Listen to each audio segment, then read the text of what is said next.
عبداللہ بن مبارک فرماتے ہیں فرض حج کر لیا، نفل کرنے جا رہا تھا، 300 دینار پاس تھے، میں پہنچ گیا کوفے تک، وہاں سے جا کر کے کچھ سامان خریدنا تھا، احرام خریدنا تھا، ضرورت کی چیزیں، دوست بھی ساتھ تھے، کہتے ہیں یار میرے جلدی تھک گئے، خریداری کر کے وہ چلے گئے، میں شام تک رکا،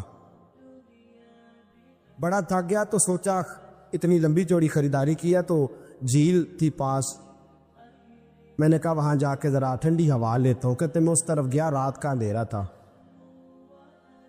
مری ہوئی بھینس پڑی تھی، یہ کچھ 700-800 سال پہلے کی بات عرض کر رہا ہوں، کہتے مری ہوئی بھینس پڑی تھی، ایک عورت کالے برقعے میں نقاب پوش آئی اور اس بی بی نے مری ہوئی بھینس کا خنجر سے گوشت کاٹا، تھیلے میں ڈالا اور دوڑی، کہتے میرے ذہن کے اندر خیال آیا کہ بی بی کوئی ہوٹل چلاتی ہے اور مردہ جانور کا گوشت لوگوں کو کھلاتی ہے، ویسے تو جاسوسی منع ہے، اس نیت سے کہ مسلمانوں کو بچاؤں اس کے پیچھے ہو لیا، کہتے وہ گلیاں گزرتی گزرتی کوفے کی تنگ گلی میں گئی، ایک بڑا سا دروازہ لکڑی کا، بڑا پھاٹک جو پرانے شہروں میں ہوتے، کہتے اس بڑے پھاٹک پر اس نے زور زور سے دستک دی، دونوں ہاتھوں سے دروازہ کھلا،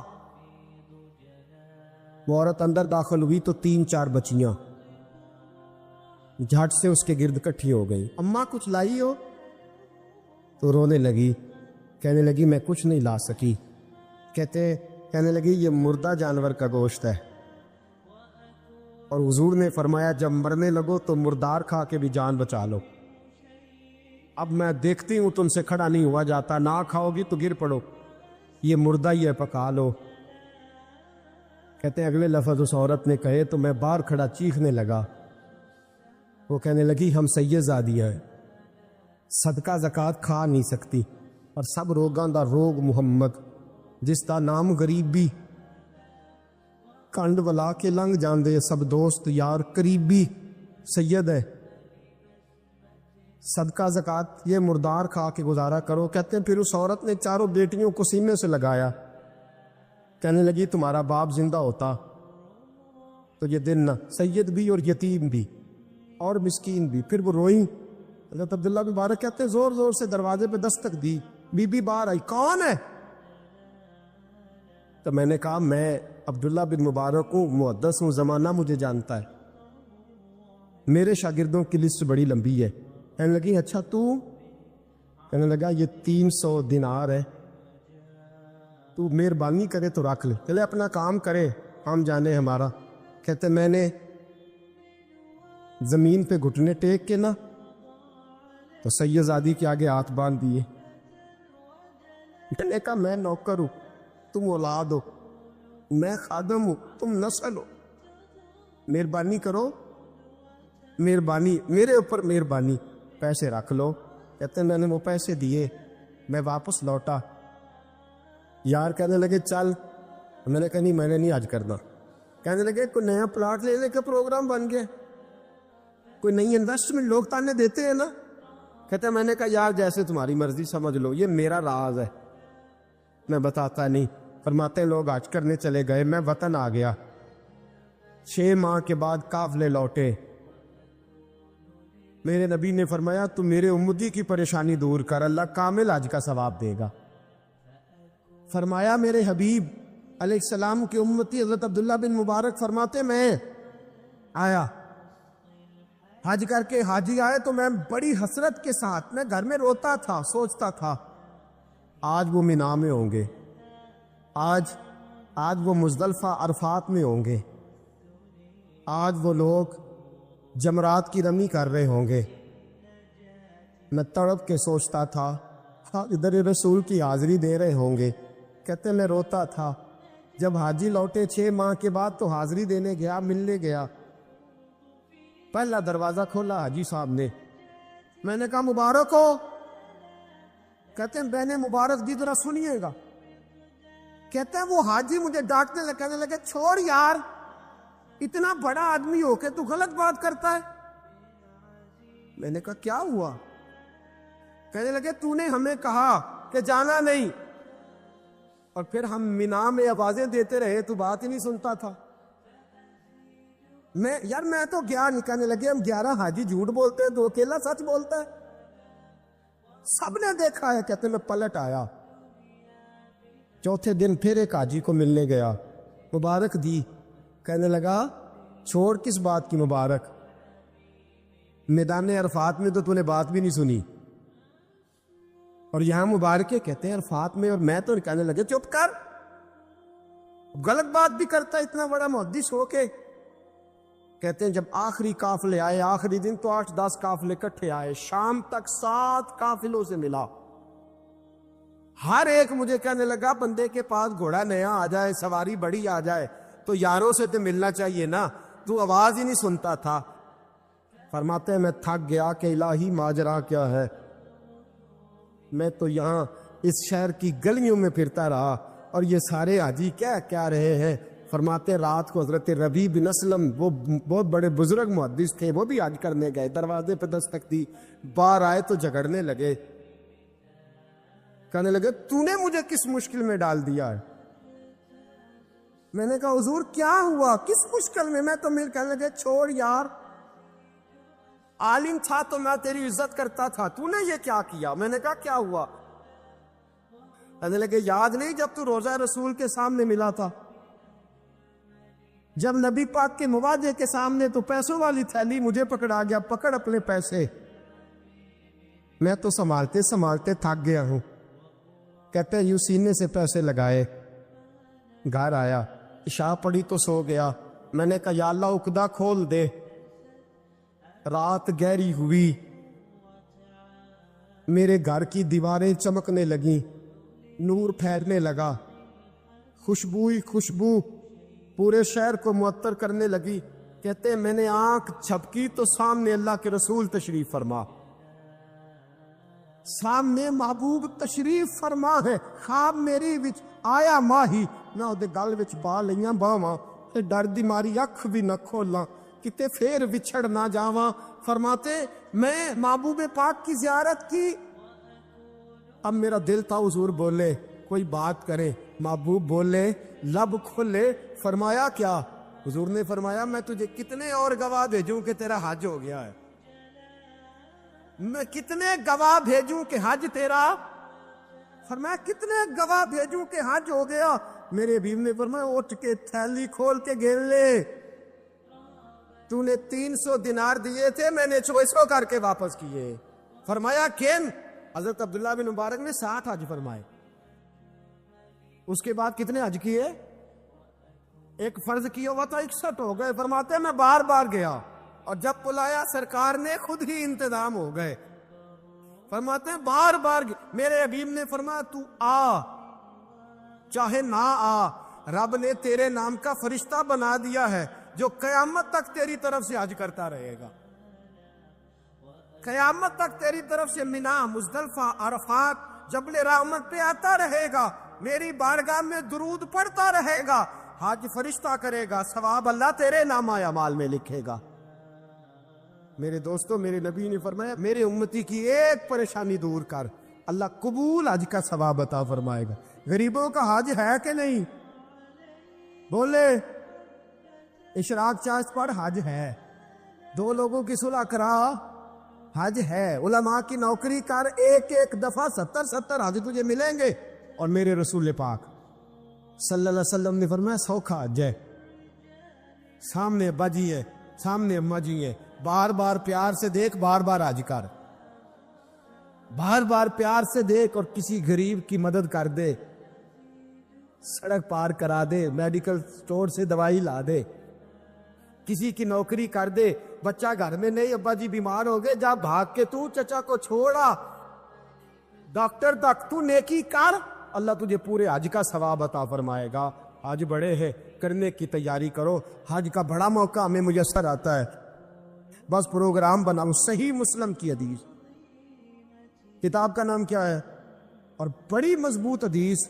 میرے نبی پاک صلی اللہ علیہ وسلم فرماتے ہیں کچھ لوگوں کو اللہ قیامت میں کھڑا کرے گا, اور کھڑا کر کے فرمائے گا چلو جنت میں جاؤ. عرض کرے گی مولا ہم تو پاپی گناہگار, پتہ سارا سردار نو کیتی ہیں دا, ہم تو بڑے گناہگار، کس وجہ سے جنت؟ فرمایا تمہارے حج کی برکت سے، تم نے حج کیا تھا نا، اس برکت سے جنت۔ تو بندے عرض کریں کہ مولا ہم تو ماڑے تھے، غریب تھے، گئے ہی نہیں، حج کیا ہی نہیں، تو تو حج کی وجہ سے معاف کر رہا ہے؟ تو رب کریم فرمائے گا جب حاجی جاتے تھے دل تڑپتا تھا نا، جب حاجی جاتے تھے آنکھیں برستی تھی، جب حاجیوں کے قافلے نکلتے تھے اس وقت تمہارے دل میں خواہش پیدا ہوتی تھی، فرمایا تم تڑپا کرتے تھے، میں نے تڑپ پر ہی تمہیں حج کا ثواب دیا، اور خالی ثواب نہیں دیا، اس حج کی برکت سے آج جنت بھی عطا فرما رہا ہوں۔ ایسے بھی لوگ دیکھے ہیں، مسجد نبوی ہے، رسول اللہ کا شہر ہے، سر سجدے میں ہے، روح پرواز کر گئی کہ مسجد نبوی میں سر سجدے میں رکھا ہے، اور اللہ تبارک و تعالیٰ نے محبوب کے قدموں میں موت عطا فرمائی۔ رب کریم نے ساری مخلوق میں بڑا حسن پیدا کیا ہے،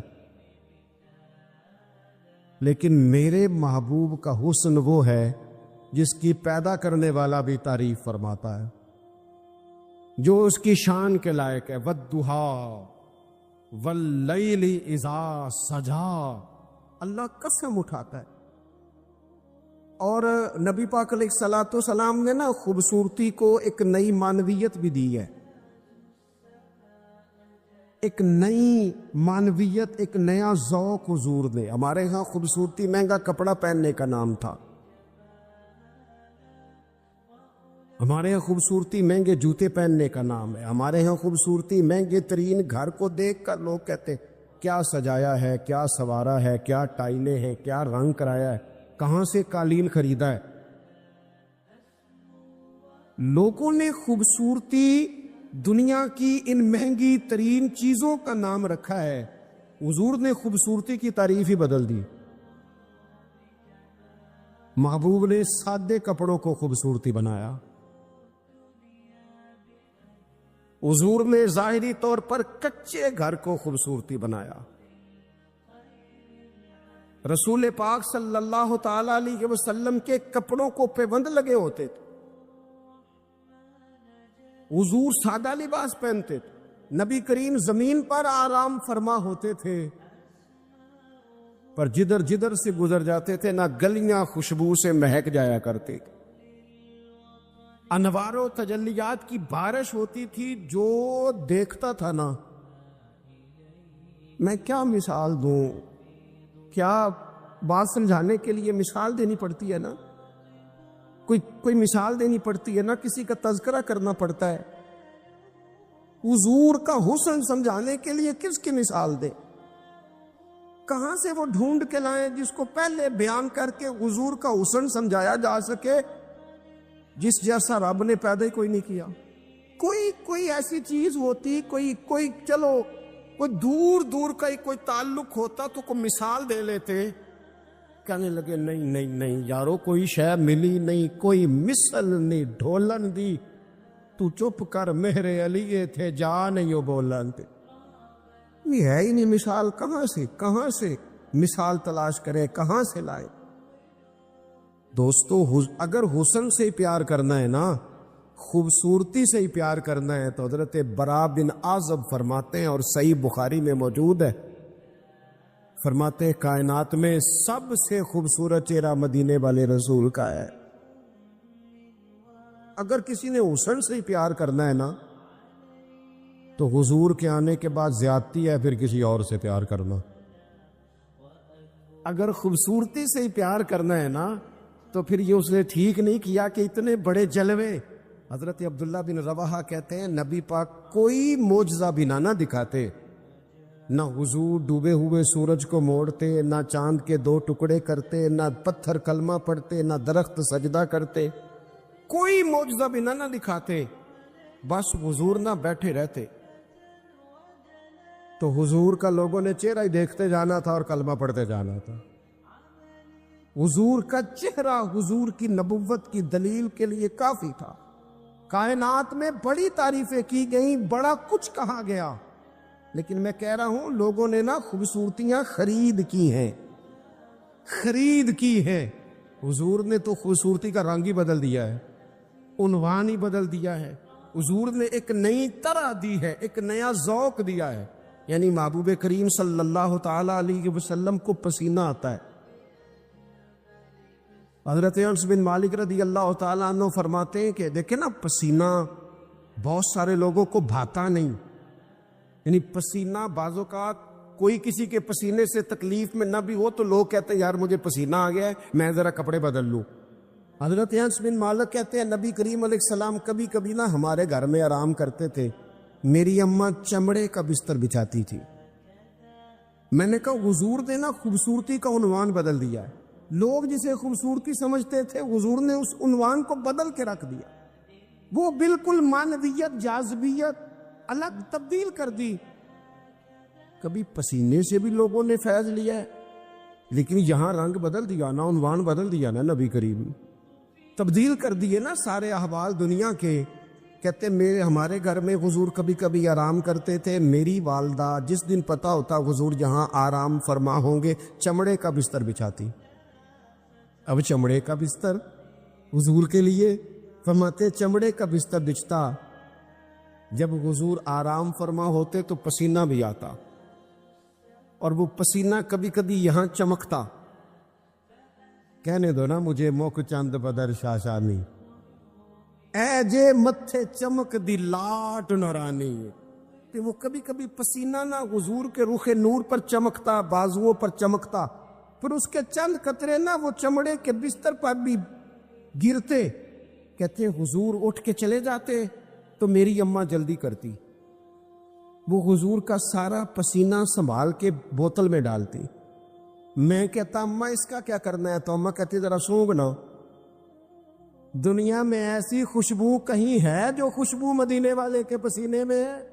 اور یارو دیکھو نا کسی درویش نے کیا کہا ہے، وہ کہتا ہے مدینے میں سکون کیوں ہے، قرار کیوں ہے، خوشبو کیوں ہے، ٹھنڈک کیوں ہے، دل کیوں لگتا ہے؟ وہ کہتے عرصہ ہوا طیبہ کی گلیوں سے وہ گزرے تھے، اب تک ان گلیوں میں خوشبو ہے پسینے کی۔ عرصہ ہوا طیبہ کی گلی، تو اگر کسی نے حسن سے پیار کرنا ہے تو پھر وہ جبر نہ کرے، وہ آئے نہ میرے رسول سے پیار کرے، آئے نہ حضور کی سادگی سے پیار کرے، آئے نہ میرے رسول کریم کے بظاہر کچے گھر سے پیار کرے، آئے نہ حضور کے سادے لباس سے پھوٹنے والی نورانیت سے پیار کرے۔ اگر حسن سے ہی پیار کرنا ہے تو صحابہ کہتے ہیں ہم نے دیکھا ہے چاند چمکتا، حضور کے مقابل چمکتا دیکھا ہے، لیکن حضرت جابر بن سمرہ کہتے ہیں مجھ سے قسم لے لو، جب حضور کے چہرہ نور سے کپڑا ہٹتا تھا چاند منہ چھپاتا پھرتا تھا۔ ہم نے دیکھا ہے چاند کی روشنی ماند پڑتی تھی چاند کی روشنی۔ عرب کے چاند جب وہ کسی نے نا کہا ہے قیامت کے نقشے سارے بدل جانے ہیں، تو کہا کیسے بدلیں گے؟ حضور کی دعا سے، نبی پاک کی سفارش سے، یا سارے انبیاء مل کے عرضیاں پیش کریں گے؟ تو نہیں، اس نے کہا بس حضور نے جب آ جانا ہے نا، جب وہ بس نا ایک بکل مار کے نا، ویسے بھی سونا پیس بٹامنے جاندا ہے، جب آ جانا ہے نا انہوں نے، تو آنے سے ہی نا چہرہ ہی دیکھ کے وہ تبدیلی آ جائے گی ماحول میں۔ کچھ لوگوں کے آنے سے ہی تبدیلی۔ مجھے ایک دوست مدینے میں کہنے لگے بڑی باتیں سوچ کے آیا تھا، بڑا کچھ ذہن میں تھا، یہاں آ کے ہوا کیا ہے؟ میں نے کہا اتنے نہیں بولیا جاندہ، نالے اتنے نا دو باتیں ہیں، ایک تے بولیا جاندہ نہیں تے دوجی گل ہے بولن دی لوڑ ہی نہیں رہندی۔ میرے امام نے کہا لب واہ ہے آنکھ بند ہے پھیلی ہے جھولیاں، لب واہ ہے، چپ بولنا نہیں، لب واہ ہے آنکھیں بند ہیں اور پھیلی ہیں جھولیاں۔ اکھاں میٹ لو، چپ کر جاؤ تے چولی اگے کرو، دسو چاہیے کیجے۔ لب واہ ہیں آنکھیں بند ہیں پھیلی ہے جھولیاں، کتنی مزے کی بھیک تیرے پاک در کی ہے۔ اگر کسی نے حسن سے پیار کرنا ہے تو پھر آئے نہ میرے رسول پاک سے کرے، آئے نہ حضور سید عالم سے کرے، آئے نہ رسول کریم کی رعنائیوں سے کرے۔ کچھ لوگوں کو نا اس بندے سے پیار ہوتا ہے جس کے پاس علم و حکمت بڑی ہوتی، کہتے ہیں یار بندہ دانا ہے، بڑا خوبصورت شاعر ہے، بڑا اچھا ادیب ہے، بڑا اچھا خطیب ہے، بڑا اچھا بولتا ہے، بڑا فصیح و بلیغ ہے، بڑی اعلیٰ بات کرنے والا ہے، بڑا باکمال ہے، اور دنیا کے بڑے بڑے اسکالروں کو پڑھنے والوں اور کائنات کے بڑے بڑے ادیبوں کے جملے رٹنے والوں اور بڑے بڑے شعر و ادب کی دنیا میں جینے والوں اور بڑے بڑے فصیح و بلیغ گھنٹوں تک ایک عنوان پر بولنے والے لوگوں کی باتیں سننے والوں، آپ کو اگر علم و حکمت سے پیار کرنا ہے تو اس کے ساتھ پیار کرو جنہوں نے دنیا میں آ کے کسی سے پڑھا نہیں پر ساری کائنات کو پڑھا دیا ہے۔ وَعَلَّمَكَ مَا لَمْ تَكُنْ تَعْلَمْ، رب کہتا ہے حبیب آپ جو نہیں نہ جانتے تھے سارا ہی آپ کو سکھا دیا ہے۔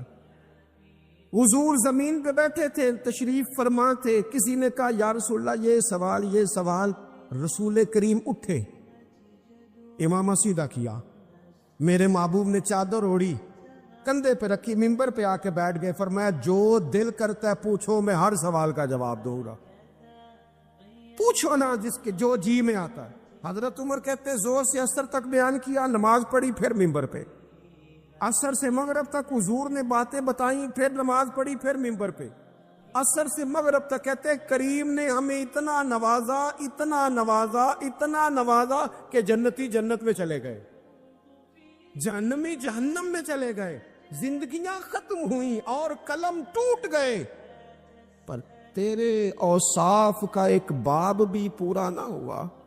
آئے جس نے حکمت سیکھنی ہے مدینے والے سے سیکھے، آئے جس نے سپہ سالاری سیکھنی ہے میرے رسول سے سیکھے، آئے جس نے قیادت کے اصول سیکھنے ہیں حضور سے سیکھے، آئے جس نے اعلیٰ استاد بننا ہے صفہ یونیورسٹی کے استاد سے سیکھے، آئے جس نے آقائی کے آداب سیکھنے ہیں وہ آئے نہ سیکھے۔ اگر نہ سمجھ آئے تو کروڑوں رکھنے والے عبد الرحمن ابن عوف کے آقا کی شفقت ان کے ساتھ بھی اسی طرح کی ہے، اور جن کی جیب ظاہری طور پر خالی ہے ان بلال کے ساتھ بھی محبوب کا تعلق اسی طرح کا ہی ہے۔ آئے نہ دیکھے آئے، اور رسول کریم نے نہ صرف لوگوں کو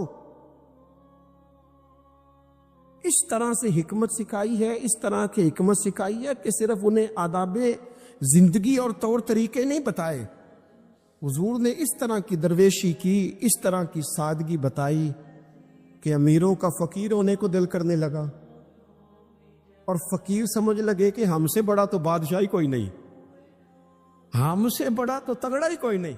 یہ دیکھو نا حضرت عثمان غنی امیر باپ کے بیٹے، حضرت مصعب ابن عمیر امیر ماں کے بیٹے، حضرت عبد الرحمن بن عوف امیر، لیکن کبھی مسجد کا جھاڑو، کبھی حضور کے دروازے کی نوکری، اور سجنا آویخ یار منوں دی خاطر اساں کی پیس وٹائے۔ ان امیروں کو نہ فقیری کے ڈھب سکھائے، اور یہ ہے بلال حبشی، کہتے میں غلام، میرا باپ غلام، دادا پردادا غلام، گھر سارے غلاموں کے، لیکن میں وہ والا غلام ہوں کہ کبھی آ جاؤں نا محفل میں تو عمر جیسا بندہ اٹھ کے کھڑا ہو جاتا ہے اور میرا بازو تھام کے لاتا ہے۔ عمر جو دھرتی پہ درہ مارے تو زلزلے رک جائیں، عمر اعلان کر دے تو دنیا کانپ جائے، لیکن سیدنا بلال کہتے ہیں میرا بازو تھامتے عمر، اپنی جگہ پہ بٹھاتے، میں رو پڑتا، میں کہتا سونے غریب ماں کا پتر ہوں، میرا ابا چکی چلاتا تھا، کام کرتا تھا، اتنا احساس۔ تو کہتا سیدنا عمر کہتے ہو پہلے کی بات ہے، اب تو حضور کے غلام ہونا، انت سیدنا بلال، جب سے تو مدینے والے کا غلام بنا ہے ہم سب کا تو سردار ہو گیا ہے، تو سردار ہے ہمارا، علم و حکمت یہاں سے سیکھو، یہاں سے سیکھو۔ اور اگر کچھ لوگ کہتے ہیں جی مجھے فلانے سے اس لیے پیار ہے کہ اس کے پاس دولت ہے، پیسے ہیں، اس کے پاس اقتدار ہے، مجھے محبت اس لیے ہے کہ وہ بندہ جو ہے وہ بڑی طاقت رکھتا ہے، کسی مشکل میں کام آئے گا، مجھے اس لیے محبت ہے کہ اس شخص کے خزانے بڑے بھرپور ہیں، تو کہیں میری مشکل حل کر دے گا. پیسے والے لوگوں سے بھی تو لوگوں کو پیار ہو جاتا ہے نا. وہ کہتے ہیں یہ میرے اوپر احسان کر دے گا, کوئی نیکی کر دے گا, کہیں مشکل آ جائے گی تو کام آئے گا. تو اگر خزانے والوں سے ہی پیار کرنا ہے تو پھر ان سے تو نہ پیار کرو جن کے پاس خزانے تو ہیں, دل کوئی نہیں. جن کے پاس تجوریاں تو ہے, بانٹنے کا جذبہ کوئی نہیں. جن کے پاس بینک بیلنس تو ہے لیکن ان کے پاس مروت کا حسن کوئی نہیں. جو باتیں تو بڑی رکھتے ہیں لیکن سینے میں غریب کا درد نہیں رکھتے, پھر ان سے محبت کرنے کی کیا ضرورت ہے؟ پھر ان سے پیار نہ کرے. جو صحیح بخاری میں موجود ہے, مدینے والے محبوب فرماتے ہیں میں سو رہا تھا, اللہ کریم نے خزانوں کی کنجیاں ہی مجھے عطا فرما دی ہیں. فرمایا زمین کے خزانوں کی کنجیاں میرے دونوں ہاتھوں میں لا کے رکھ دی ہیں. اللہ نے محبوب کو محبوب بنا لیا ہے. یعنی محبوب و محب میں نہیں میرا تیرا. رب کریم نے کنجیاں ہی دے دی. میرے اعلیٰ حضرت فرمانے لگے زمین و زمان تمہارے لیے, مکین و مکان تمہارے لیے, چنین و چنا تمہارے لیے, ہم آئے یہاں تمہارے لیے, اٹھیں بھی وہاں. یہ شعر میرے امام کا ہے, اسے ضائع نہ کرنا. اور دیکھو کہتے کیا ہے, ایک ہوتا ہے جز, ایک ہوتا ہے کل. اعلیٰ حضرت کہتے ہیں اصالت کل, امامت کل, سیادت کل, امارت کل. ان میں سے کوئی شے بھی تھوڑی نہیں. نہ اصالت تھوڑی, نہ امامت تھوڑی, نہ سیادت تھوڑی, نہ امارت تھوڑی. کہتے ہیں اصالت کل, امامت کل, سیادت کل, امارت کل, حکومت کل, ولایت کل خدا کے یہاں تمہارے لیے. یہ ساری چیزیں رب کے پاس ہے پر وہ ساری اس نے اپنے رسول کو عطا فرمائی ہے. خدا کے یہاں تمہارے لیے. میں آپ سے عرض کروں, دنیا داروں سے مانگے نہ کبھی. ویسے بھی میرا تو تجربہ یہ ہے کہ روٹی آپ کہیں گے تو بندہ کھلائے گا, چائے بھی پلائے گا, دعوت بھی کرے گا, آنا جانا بھی ٹھیک ہو جائے گا. سوسائٹی میں کبھی ایسا کریں. لیکن اگر آپ کو ضرورت پڑ جائے نا صرف 50,000 کی, تو وہ تلخ ہو جاتا ہے. کہتا ہے انہوں سارے کام کرنے چاہیے سن, میرے پیسے دی گل کدے نہ کردا. سارے کام آپ کرا لیں. کہتے ہیں کوئی حکم ہوا تو بتانا. بھئی حکم آپ کو اب کسی ضرورت کے لیے کسی نے کوئی بات کرنی ہے, آپ سارے کام کرا لیں. لیکن اگر کسی شخص سے آپ یہ کہیں نا کہ یہاں ضرورت بھی پوری کر دو, تو کہتا ہے اے نہ گل کرو, یہ تو مسئلہ ہی ٹھیک نہیں. بلکہ وہ میں بڑا پرانا بڑی دیر سے کہہ رہا ہوں کہ اگر کبھی خدا نہ کرے کسی بندے سے ویسے ہی ضرورت پڑے, اللہ اپنا فضل ہی کرے. لیکن شروع سے دیکھتے آ رہے ہیں جو بڑے دعوے کرتے ہیں نا, حکم کرنا حکم کرنا حکم کرنا, جب حکم کی باری آتی ہے تو کہتے راتی دسنا اسی سویرے ہی منڈا ٹوریا ہے. وہ بالکل حکم اسی وقت گول مٹول ہو جاتا ہے. میرے رسول پاک علیہ السلام کے غلاموں, کسی اور سے بھی مانگو گے تو عزت میں کمی آئے گی, اور اگر حضور سے مانگے نا, حضور عطا بھی کرتے ہیں اور عزت بھی عطا فرماتے ہیں. حضور ساتھ عزت بھی عطا کرتے, عزت بھی ساتھ دیتے. اور رسول کریم سے جس نے مانگا ہے نا, حضور نے جھولی بھر کے ہی دیا ہے. حضور کی بارگاہ سے وہ بھی ملتا ہے جو کہیں سے نہیں ملتا. حافظہ کہیں سے ملتا ہے جی, یہ ملتا ہوں تو پھر تگڑیاں دے بال ہی ذہین ہوڑے ادھر. صرف غریبوں کے بچے ذہین, حافظہ کہیں سے ملتا. لیکن صحیح بخاری ہے نا, حضرت ابو ہریرہ فرماتے ہیں عرض کی یا رسول اللہ حافظہ بڑا کمزور ہے. تو حضور نے فرمایا چادر بچھا. چادر یعنی وہ حافظہ چلو میں نہیں دینا, وہ کسی چھوٹے برتن میں نہیں دینا, تو چادر بچھا. کہتے ہیں چادر بچھائی اور حضور نے یوں کر کے 2 چلو بھرے اور میری چادر میں ڈال دیے. فرمایا چاروں کونوں سے پکڑ. کہتے میں نے پکڑ کے سینے سے لگا لی. دیکھیں ہر زبان کا اپنا حسن ہے. پنجابی ہماری اپنی زبان ہے, اس کا بھی اپنا حسن ہے, اس کی بھی اپنی خوبصورتی ہے. یہ جملہ اردو میں نہیں کہا جا سکتا، صرف پنجابی میں ہی کہا جا سکتا ہے کہ نبی پاک تے حافظہ بھی پنڈاں دے حساب نال بنڈدے نو۔ یہ میں اردو میں نہیں کہہ سکتا، میری مجبوری ہے۔ حضور حافظہ بھی اردو میں کہوں گا تو کہوں گا نبی پاک نے گٹھڑی باندھ کے، تو گٹھڑی نال مزہ تو نہیں نہ ہونا۔ اے جڑی پنڈ ہے نا، میں ایک دفعہ کراچی میں گفتگو کر رہا تھا تو میں کیا حضور حافظہ پنڈاں دے حساب نہ دیندے نے۔ میرے ساتھ جو ایک صاحب تو کہنے لگے سمجھ نہیں آئی، میں کہا تینوں نہیں بھی آئی تو مینوں تے مزہ آیا نا۔ وہ دیکھیں نا، کوئی ضروری تو نہیں ہے نا سب کو سمجھ بھی آئے، بہت ساروں کو سمجھ نہیں آتی، پر یہ جملہ نا یہاں صرف پنجابی میں فٹ ہوتا ہے کہ حضور تے حافظہ بھی جڑی شے کدھروں نہیں لبدی، وہ نبی پاک پنڈاں دے حساب نہ دیندے جے، کیڑی کدھروں نہیں لبدی، تو پھر ان سے پیار کرنا چاہیے نا، کہ جو کہیں سے نہ ملے وہ دروازہ مصطفیٰ سے ملے۔